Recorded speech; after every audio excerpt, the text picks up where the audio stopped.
lyk vir my, dit is aan koud daar in Durban area ook. Ons het vanoggend gaan hardloop, en so great groepie pelle van my, ons het 37 ysbere langs die pad getel. So dit was regtig koud geweest, dit was vrek koud geweest. En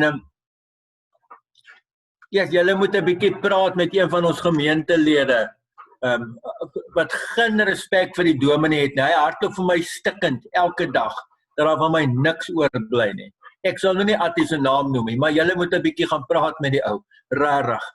Julle, dis wonderlik om julle te sien, en op so 'n manier by mekaar te kan kom, dis rarig spesiaal.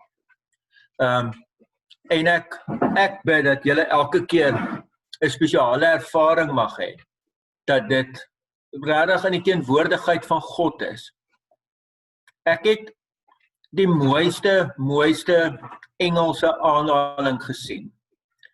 Toe iemand sê, God is altyd teenwoordig,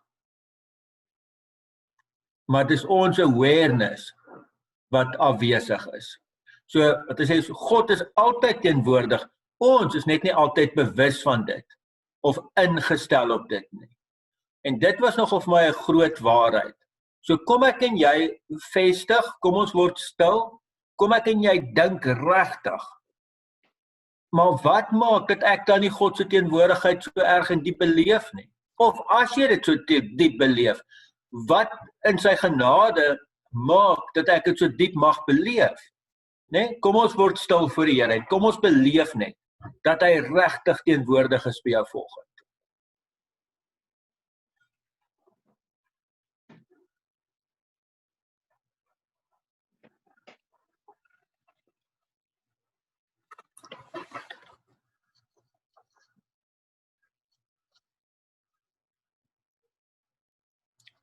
O Heilige Gees, ons Heer, wat ons in waarheid leer, vernuwe ons gemoed deur u genade. Gees van die Vader, van ons Heer en Koning, ons loof u heerlikheid. Maak in ons hart u woning. Amen. Geliefdes, vriende, genade en vrede vir julle, God ons Vader en die Here Jesus Christus, deur die werking van die Heilige Gees. En as ons hierdie groet van die Here gehoor het, dan gaan ons hom antwoord met 'n lofoffer en 'n loflied. Ek het nogal 'n sterk behoefte vanoggend aan aanbidding, dat ons net hierdie lied vir die Here bring as regtige aanbiddingslied voor hom.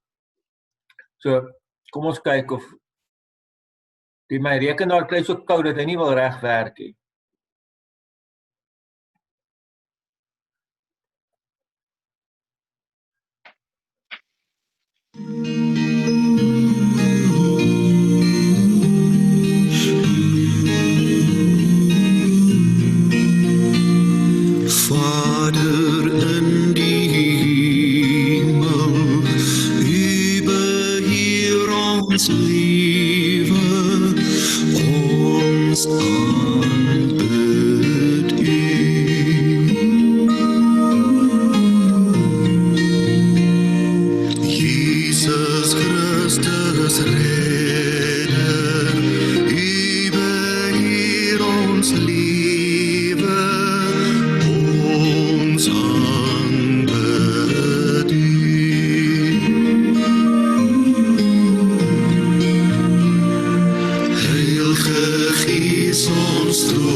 Geliefdes vriende, iets in die eenvoud van die lied spreek regtig tot my.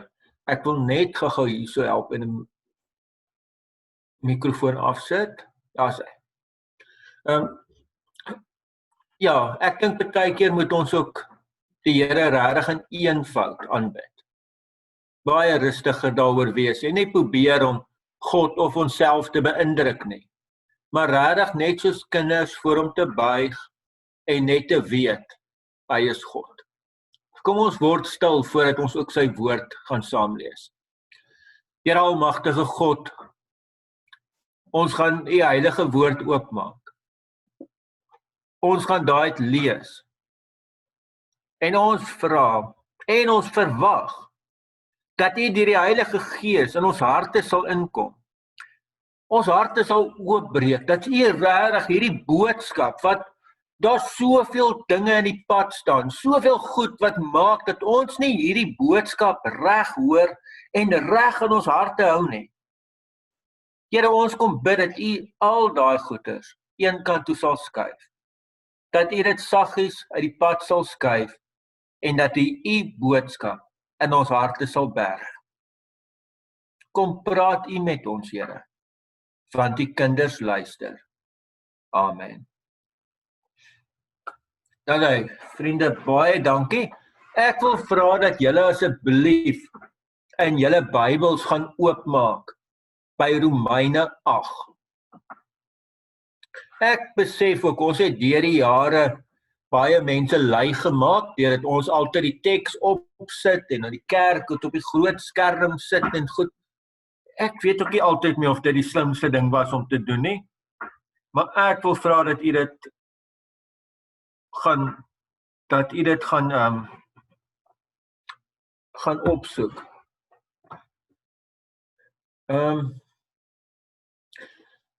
Vriende, ekskuus, ek kry nou 'n boodskap van iemand wat nie kan inkom, dat ek gou kyk of ek kan help. Dis hoekom dit belangrik is, as jy vir my op Zoom as 'n kontak kan skep, dan as daar ooit 'n probleem is, dan kan ek jou baie maklik inhelp. So dit help nogal as ek een van jou kontakte is op Zoom, of jy een van myne is. So, kom ons kyk net gou of ek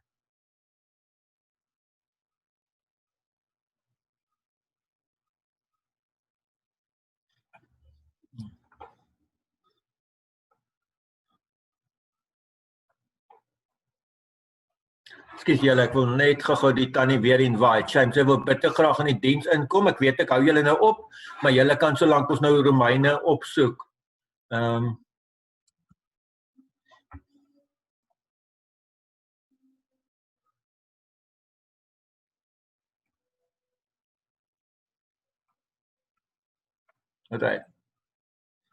Alright, vriende, baie dankie. Ekskuus, dankie vir julle geduld. Okay, het julle die plek? Hier gaan ons. Luister hierdie aangrypende teks. Romeine 8. Kan ek net gou vir u sê, deur die geskiedenis van die kerk, veral die kerktradisie waarin jy staan, is Romeine een van die Bybelboeke wat 'n verskriklike groot rol gespeel het. Die groot kerkvader Augustinus het al tot bekering gekom omdat hy 'n teks uit Romeine gelees het. Ons weet dat dit was toe Martin Luther besig was met Romeine, dat hy regtig die insigte gekry het van 'n God wat 'n genadigde en liefdevolle God is. En die hele kerkreformasie het daardeur begin op hierdie brief.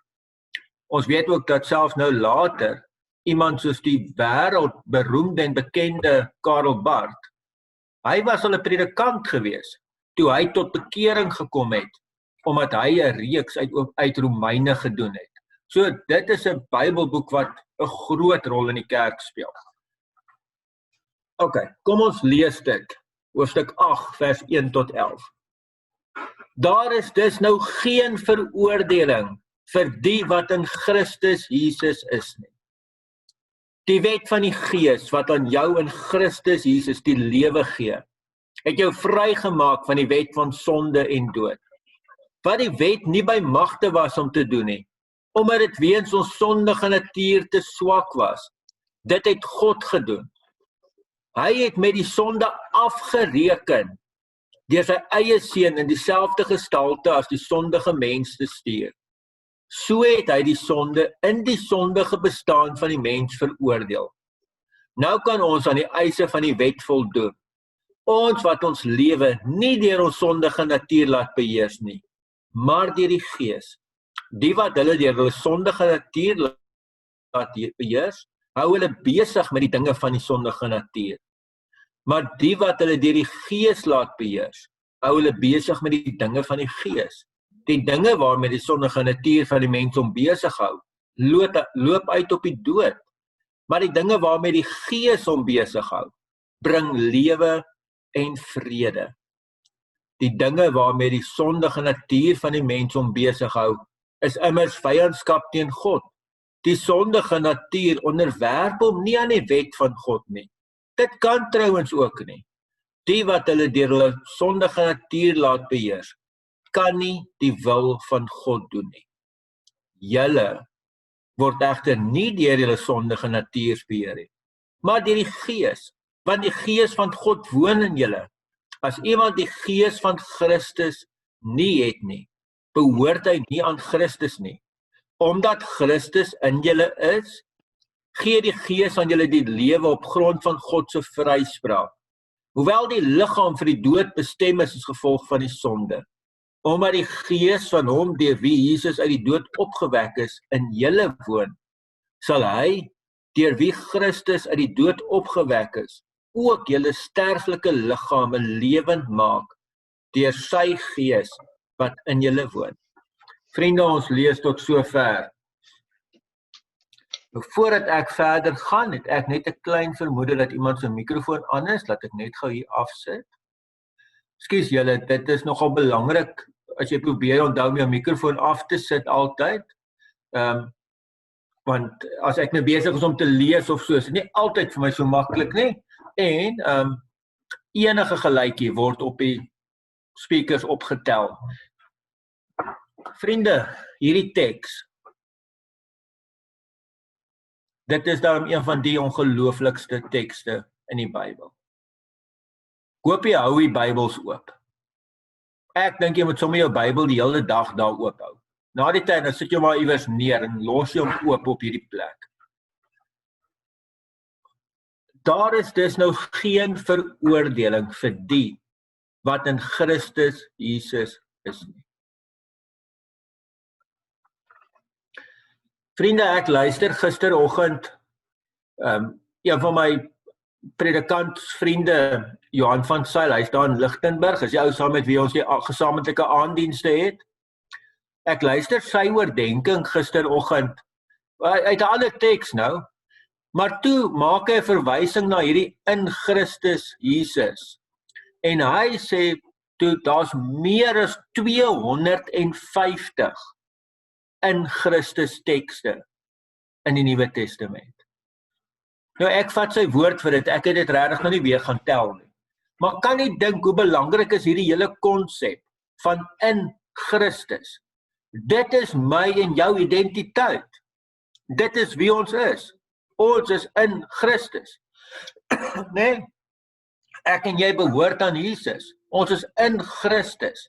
As jy net daai hele konsep kan dink, wat beteken dit? Nou, ek weet in vandag se terme dink ons nie so baie sterk daaraan nie. Want ons leef in 'n ander wêreldbeeld.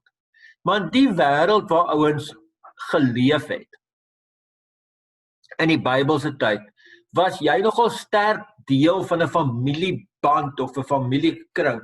Dis hoekom jy baie keer in die Nuwe Testament lees dat hierdie man het tot bekering gekom en hy en sy hele gesin is gedoop. So wat van hom waar was van almal waar. Hulle was eintlik, ek weet nooit wat 'n goeie Afrikaanse woord vir dit nie, maar dit was so 'n tipe clan.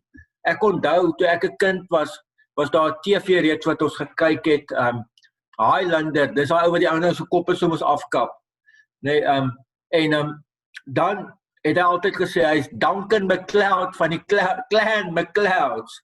Nou daai groep het hulle absoluut hulle identiteit bepaal. En nou werk Paulus met 'n beeld waar hy sê ons was altyd in die groep van Adam. En dit het ons identiteit bepaal. Maar dit was 'n doodsidentiteit. wat Christus nou gedoen het. Hy het ons daar uitgehaal en hy het ons deel gesit in sy groep, in sy familieband. En in hierdie groep bepaal die familiehoof die identiteit. En die familiehoof is Christus. Hy bepaal my en jou identiteit, want ons is in Christus, in sy groep. En dit is 'n ongelooflike gedagte as jy dit daaraan vashou. Jy wil weet, wie is jy? Jy is in Christus. Dis wie jy is. En dan kom hierdie groot waarheid. Daar is dus nou geen veroordeling vir die wat in Christus Jesus is nie. Hoor jy dit? Daar's dus nou geen veroordeling nie. En Paulus verduidelik dit verder. Hy sê, God het afgereken met die sonde. Net daar aan die kruis, dis hoekom Jesus gesterf het, sodat hy die volle prys, die volle straf vir sonde, nêrens in die Bybel dink ek, word dit so duidelik beskryf, hoe Jesus die straf op my en jou sonde gevat het en gedra het nie. So die straf wat ek en jy moes kry, het hy gevat. Maar kan ek vir u verseker, hy het al die straf gevat. Ek wil jy moet dit weer mooi hoor. Hy het al die straf gevat. Volledig, daar is niks oor nie. Elke stukkie straf op sonde het Jesus gevat. God het met dit afgereken daar op die kruis. Dis klaar, finish, verby. Baie mense worstel met hierdie ding, maar gaan ek nie gestraf word nie. Julle, en dan is dit mense met die mooiste harte. Dan breek my hart stukkend, hoe mense die evangelie van Jesus Christus, die evangelie van God se liefde, so kon verdraai, dat mense hiermee moet worstel. Hoor dit volgend. Ek weet nie wat maak dat jy dit nie kan hoor. En hoe ek dit duideliker kan sê, dalk kan jy vir julle my help met 'n beter bewoording. Maar ek wil hê jy moet hierdie goed baie goed hoor. God het jou verskriklik baie lief. Hoor jy dit? God het jou lief. God het sy eie seun gegee, sodat hy in jou plek, elke stukkie straf wat jy nog ooit gedink het na jou kant toe kan of moet kom, dat kan dra. Hy het dit volledig betaal. Het is altyd vir 'n moeilike ding om te verduidelik. Die een manier hoe ek dit eendag my kind kon verduidelik. Nou, my kind is nou al groot, so hy begin rondry. En nou weet julle as kinders en veral jong seuns begin rondry, dan, hoe sal ons nou mooi sê, die spoedbeperking wat die munisipaliteit dink die straat moet wees en wat hulle dink die straat moet wees, is mos nou nie altyd presies dieselfde nie. So gebeur dit toe nou dat daar 'n boete by die huis aankom. Met die duidelike foto van hierdie seun wat met hierdie groot smile agter die stuurwiel sit en jy weet nou wie dit bestuur. So dis sy boete. Hy skuld nou R250. Nou kry ek my kind jammer. En ek gaan na die verkeersdepartement toe daaronder en ek gaan betaal die R250. Kan hy dit nou nog steeds gaan betaal? Men hulle gaan sê hy's mal. As hy daar kom en sê, hy wil dit betaal, gaan hulle net sê, maar dit is klaar betaal. Daar is nie meer skuld nie, want dit is klaar betaal. Nee? So ek wil hê jy moet baie goed hoor, dit is klaar betaal. Jesus het volledig betaal. Hierdie ding lê vir my op twee vlakke. Aan die een kant is daar mense wat in 'n vrees lewe dat eendag, en met die eendag bedoel hulle met die wederkoms of hulle eie dood, eendag gaan hulle moet rekenskap gee, en dan is daar moeilikheid. Vir julle wil ek sê, luister baie mooi. Daar is dus geen veroordeling. Watter gedeelte van geen, verstaan jy nie? Watter gedeelte van niks, hoor jy nie? Daar's geen veroordeling. vir die wat in Jesus Christus is. Hulle word nie geoordeel nie. Dis klaar, daar goed is klaar afgehandel. Jy gaan nie voor die regterstoel kom nie. Al wat kan gebeur as jy voor die regterstoel kom, dan gaan God sê, klaar betaal, gaan. Dis hy, klaar betaal. Geen veroordeling nie. Dit is my goed dat wanneer Johannes briewe skryf, dan sê hy, waar liefde is daar geen vrees nie. Want ware liefde verdryf die vrees. Want vrees verwag straf. Maar ons sondes is klaar gestraf. Daar is nie meer 'n straf nie. Daar's nou net liefde. So hoor dit volgens. God het vir jou verskriklik baie lief. Geen veroordeling nie. Die ander vlak waarop dit funksioneer, is 'n kry mense wat dink, hierdie goed gebeur met my, hier gebeur nou 'n verskriklike slegte goed, hier is 'n ongeluk, of ek raak siek, of wat ook al, dan beteken dit vir hulle, nee, ek het in my lewe iets verkeerd gedoen. Ek moet nou gaan soek, watter sonde het ek gedoen, of wat het ek verkeerd gedoen, dat hierdie verskriklike ding my nou oorkom. Julle, wat van?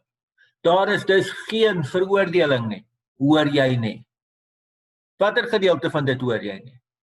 God gaan nie deur en besluit, dis tyd, jy het nou daar 'n bietjie droog gemaak, kom ons straf jou 'n bietjie nie. God werk nie so nie. Dis 'n liefdevolle God.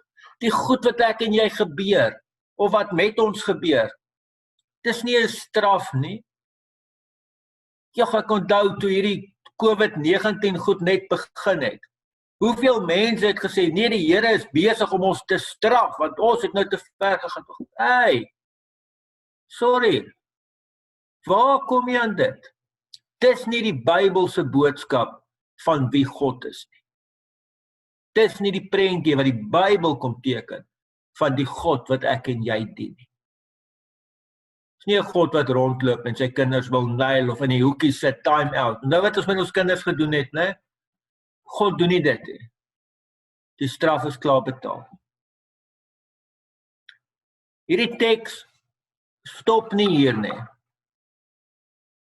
Hierdie teks sê verder, dat wanneer ons dan die Gees het, né? Dis mos nou wat gebeur. Dan kom vernuwe die Gees ons. Die Gees gee aan julle lewe op grond van God se vryspraak. Julle, dis nie iets wat eers gebeur die dag as ons doodgaan, hè? Paulus bedoel van nou, dat die Heilige Gees kom en hy vernuwe ons. Wat hy die beeld van my werk is, wat hy sê, eintlik het ek en jy saam met Christus aan die kruis gesterf. Hierdie doodsbestaan van vrees vir die straf, van vrees vir die oortreding en vrees vir die wet, daai doodsbestaan is saam met Christus gekruisig aan die kruis op Golgotha. En dis verby nou. Nou kom die Gees, en die Gees kom maak en skep nuwe lewe in ons. Soos wat God Jesus uit die dood fisies opgewek het, so kom die Gees en wek nuwe lewe in my. Nou kan ek God dien. Nou kan ek hom met liefde dien. Nou kan ek in 'n verhouding met hom staan. Nou kan ek opgewonde wees oor God. Want die Gees het my kom nuut maak. Ek lees 'n baie interessante ding wat Dani Beton skryf oor hierdie teksgedeelte. Hy sê dat hy kom agter in die teks dat mense gaan staan by plekke van onmoontlikhede. Dat die graf was so 'n plek. Dat mense daar gaan staan en huil het, want hier is 'n doodloopstraat, hier is 'n onmoontlikheid. En dan kom God, en God doen die onmoontlike. Hy wek vir Jesus op. Hy skep nuwe lewe. Hy wek vir Jesus op uit die dood. Jesus oorwin die dood. En dan skryf hy verder en hy vra hulle, watter onmoontlikhede of watter doodloopstrate kom ek en jy by as gevolg van hierdie situasie in ons land, as gevolg van die COVID-19 goed. Net dalk is daar 'n siekte wat vir ons voel, dis 'n doodloopstraat. Dalk 'n situasie by die werk, ons eie finansies. Iets wat ek en my kollega nou maar deesdae baie oor gesels, omdat ons maar bekommerd is daaroor. Maar dit kan baie keer so 'n doodloopstraat voel. Dan is die vraag, kom ek en jy hou vas aan die God, vir wie 'n doodloopstraat nie die einde is nie, vir wie die onmoontlike moontlik is. Kom ons hou vas aan hierdie God, wat vir my en jou so baie lief het, en wat vir my en jou alles gee, en wie se gees in my en jou harte werk. Amen. Geliefdes, kom ons maak die oë toe en bid ons saam. Ek het 'n gebed hier wat ek vir julle wil lees. Goeie Vader, help my om vandag die take wat vir my wag, met 'n ligte hart en gewillige hande te doen. Help my om in alle omstandighede vreesloos dit te doen, wat ek weet reg is. Bewaar my van skynheiligheid en pretensie. Maak my onselfsugtig, eerlik en sterk, sodat ek aan die einde van die dag nie skaam of skuldig hoef te voel nie. Ek vra dit in Jesus se naam. Amen. Vriende, baie dankie. Geliefdes, daar's net 'n paar afkondigings wat ons moet maak. Ek het dit hier iewers neergeskryf, as hy. Die een is, ek wil net weer baie dankie sê.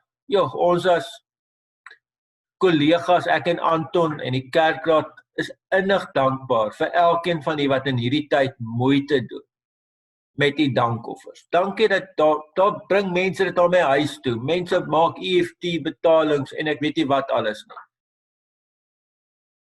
Mense wat pakkies bring vir diens van barmhartigheid. Dis regtig kosbaar.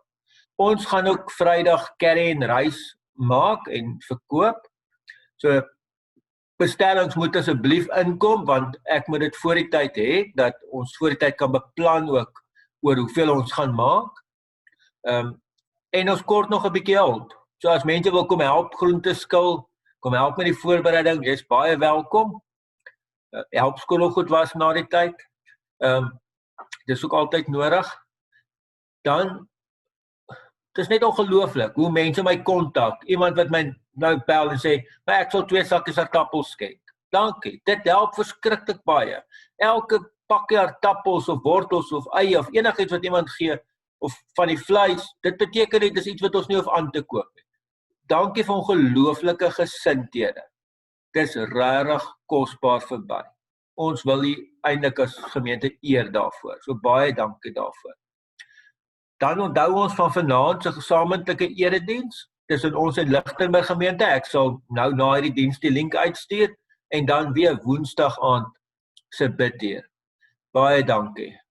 Ek het 'n slotlied vir ons, wat ook eintlik vir my 'n baie mooi aanbiddingslied is.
Jo, dankie vriende.